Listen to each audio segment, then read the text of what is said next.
wrestling with New Japan G1 Climax 30. Yeah. I wish I'd put money on this now.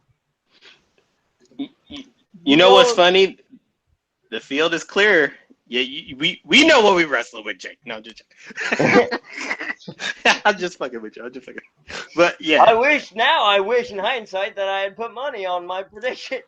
But yeah, the G1 it's getting to the end. Now we know where people stand, or where the field is clear now. Or where they've fallen. Like last week, it was mucky as fuck. 2 weeks ago, it was even muckier. I feel like the majority of the field on both brackets got started with like 1-1, a lot of 1-1s. Like, you know what I mean? Like one loss, one win, back to back. Put it like this: we thought Tai Chi and Yano was about to be in. Oh my God! Well, Tai Chi's still a possibility. I think. No, it's not anymore. No, it's not anymore. Thank God. Not anymore. Thank God. Well, it literally like flipped back to earth big time. Thank fucking God. Big time. It was like, okay, that's enough. Get your asses back. Okay, God hasn't abandoned us quite yet. That's good to hear. I guess they heard us boycotting the G1 over and like, fuck it, that's shit. Scrap plans. I don't think we were necessarily the only ones, Kaliko. I'm sure we weren't. Like, yeah. scrap the plans. Damn. They're on us. All right, let's go. Tomorrow is the final day. I was not a good podcast host, and I did not watch the last 3 days because of English commentary not coming up. I don't know. Somewhere in there You don't need I missed a commentary day. to watch the wrestling. Sometimes you just gotta fuck the English. Yeah, so I used to purposely ignore the commentary. When it comes to the G1, you kind of gotta like fuck the commentary because it only matters. Yeah. It only matters towards the end of the G1. The end of the G1 it matters. Yeah. Exactly, because you need to know who needs what to win. And that's an important aspect. You get to see what's happening. You don't need to understand. I'm talking about the Final Four, not even talking about who the fuck gonna make it. We kind of gotta... They usually put it on the big screen of what's happening. They don't, honestly. Some usually like who's fighting in like what part of the tournament it's in. Yeah, usually they do. Well, at the beginning of the tour, I didn't watch with English commentary because it took them too long. But now who is doing English commentary? Kevin Kelly and Rocky Romero. Oh, really? Oh, okay. Yeah, Rocky Romero does. But I liked it better with what the fuck is his name? He's Gino in NWA Gambino. now, but no, not Dino Gambino. Gino Gambino. Not Gino Gambino. Charles something. He's within NWA now. I can't think of his fucking name. The Kenny Omega Homer. Oh, Don Callis. There you go, Don Callis. I liked it better with Kevin Kelly and Don Callis. Kevin Kelly and Don Callis were the best English commentators for New Japan. Jackal from the Attitude Era. Yeah, so to me, those two were the best, like, as far as a pairing for English. So that's why I really didn't care that much about English commentary. Now, obviously a lot has happened in this G1. What are your... And tomorrow is the last day that we will be covering next week. We'll be covering the last 3 days next week. How do you feel that this G1 went, considering, Corona happened, limited roster, matchups, etc.? Kaliko? I feel like they did what they did in the first half of the G1 to get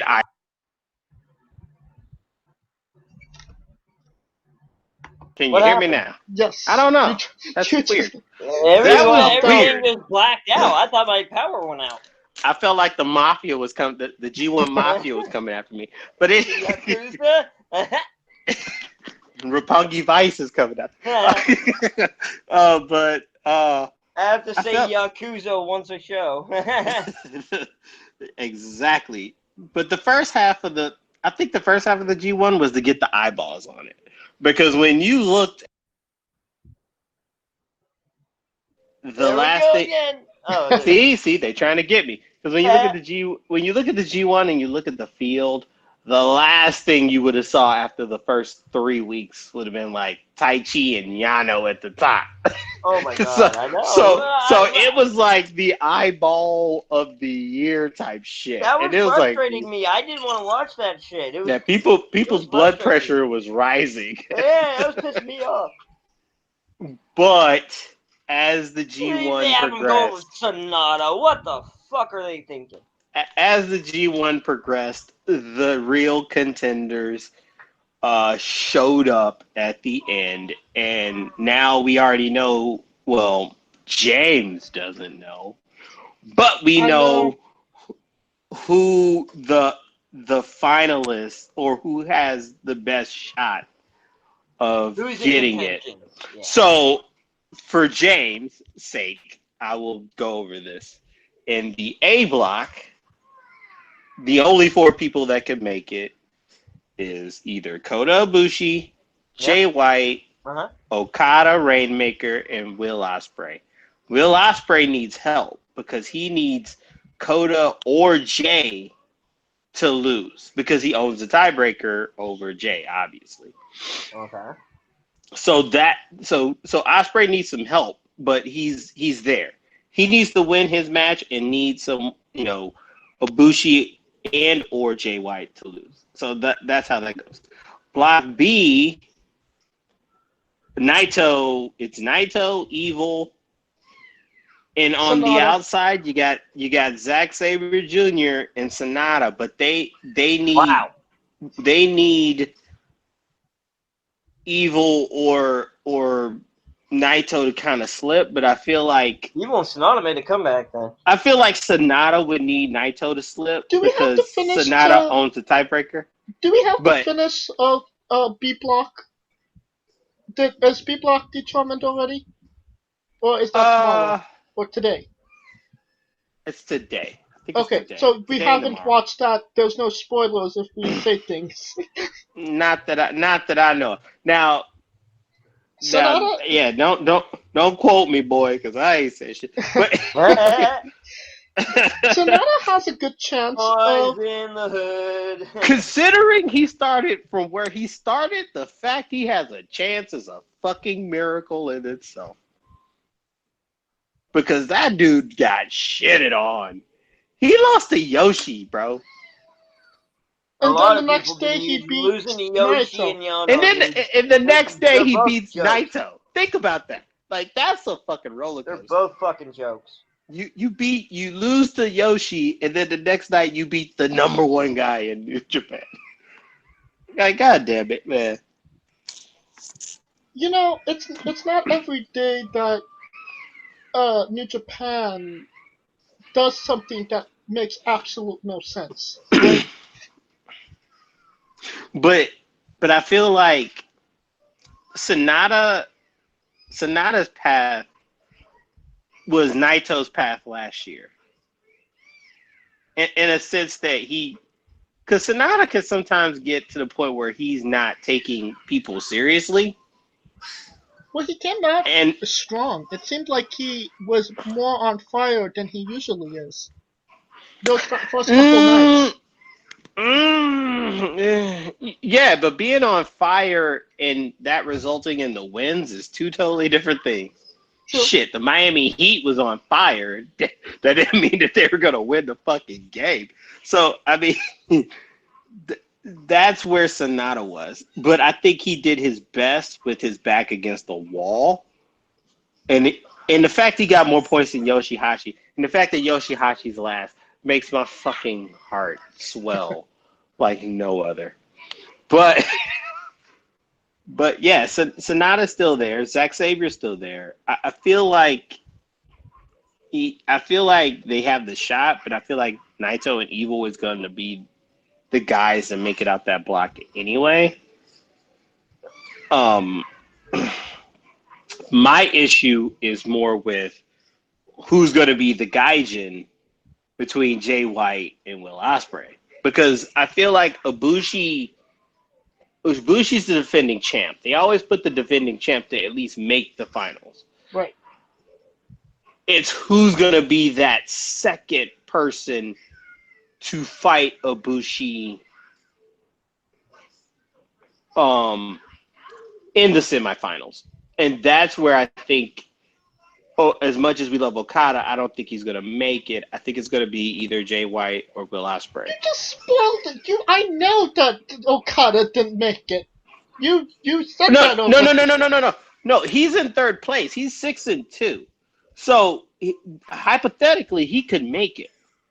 But he did look, yeah. It's just the point that I don't think, because it's very rare. Like the last 5 years, they always had a gaijin make it some point. So that kind of puts Okada in this odd box where we know it's going to be Jay White or Will Ospreay, because of the simple fact that those two are the only two gaijins that actually have the shot to make it out of the block. So that's why I say Okada's out. It's not because of his skill, but because I'm using common fucking sense on how they've been booking this shit the last 4 years. Well, first things first, you can't use common sense when talking about the G1. Case in point, Yano. The second thing to that is, yeah, Evil, obviously he has to have a strong showing because, double champion a couple months ago. But, do you see, could you see Will Ospreay wrestling Evil in the finals? That's where I think it would be a Jay White Evil final, and that's me personally, because I feel like, and it's I feel like they're building up to that as well. Because I feel like Bullet Club has been underneath the radar when it comes to this shit, and considering that Jay White is supposedly the leader, yet Evil came in and kind of became the top guy, there's something to be settled there. And that's why I thought Jay White was going to win it, because Jay White needs it to solidify himself as the undisputed leader of Bullet Club. And that's why I thought that's the story that I was sticking to with Jay White. And we're definitely going to get an Evil versus Jay White match, but I don't think it's going to be in the finals, simply because it's Bullet Club versus Bullet Club, and it's two heels. I mean, usually it's heel versus babyface, or babyface versus babyface. That is true, but if you had paid attention and watched, a certain person turned heel, and now there has to be a balance, because damn it, Jay, you're gonna make me spoil this, aren't you? You better watch it, Kaliko. Yeah, you're gonna make me, but hear me out. Just hear me out on this. And the only reason I say, yeah, I can see your point with the Bullet Club versus Bullet Club, but to me, that figuring out who the undisputed leader is would have more interest if it was for the right to fight the champion at G1. Does that make sense? Because both of them have a claim to it. Because Jay White was at Wrestle Kingdom last year. Evil literally was the man of the summer. He basically was like the Rona champ. And there's something there. Like there's something there to where there could be some friction there, and that's where I think one of them are going to have to go, and I don't think it's going to be. I don't think it's going to be evil. Sonata still has a chance. If he beats Evil, he Get could the win the fuck belt. out! If you don't shut the fuck up, I'm a Sonata fan, and I They know shit that. on him so hardcore. Yeah, you know what I'm saying? I'm a fucking Sonata fan, and that shit ain't happening. Come on, bro. Like, I predicted he was gonna be a standout until I don't saw how milky of a shit he got taken. don't fucking tease us like that, James. Yeah, don't we both like Sonata. We both think he's fucking badass. We Don't think you he's being booked right. don't you dare disrespect my intelligence. All right. I think we beat around the bush when it comes to the G1 enough, so we will conclude our coverage for now. Next week, spoiler free, Don't just tap it, finger that shit. all of the spoilers will be Fuck. revealed. Maybe James could pay attention, and he would have been in on this shit. Because I'm telling you right now, I don't know bro, what happened. wait till you see it. I'm just gonna say that my you'll God. see it. Oh, Okay, that. yeah. That'll conclude the show for this week. Right, if you like what we're doing, please like, subscribe, comment, vote on YouTube and Castbox. And if you want to join in the conversation, you can find. Thanks for that. You can find us all on Twitter, but don't tweet me about the G1. I am at JamesJ993. Where can they find Kaliko? I'm Kaliko. You can tweet me all about it because I'm here for it. We at the end now, and thank God Toro Yano and Taichi were stuck with 6 and 8 points respectively. Thank God, and thank God Yoshi only got one win, but that's one win too much. And where can they find Mitch? Everyone Mitch Mayhem tweet me. Stop saying that shit. I tweet when I want to. Gosh damn it. Okay. I was waiting for you to say that. Are you done with your But Mitch tantrum there? Mayhem X, if you want to get a hold of me, I guess that's how you do it. Alright. And for Kaliko Yachts, Mitch Mayhem, Scooter Dust, I am James J, and this has been Wrestling with Entertainment. Oh!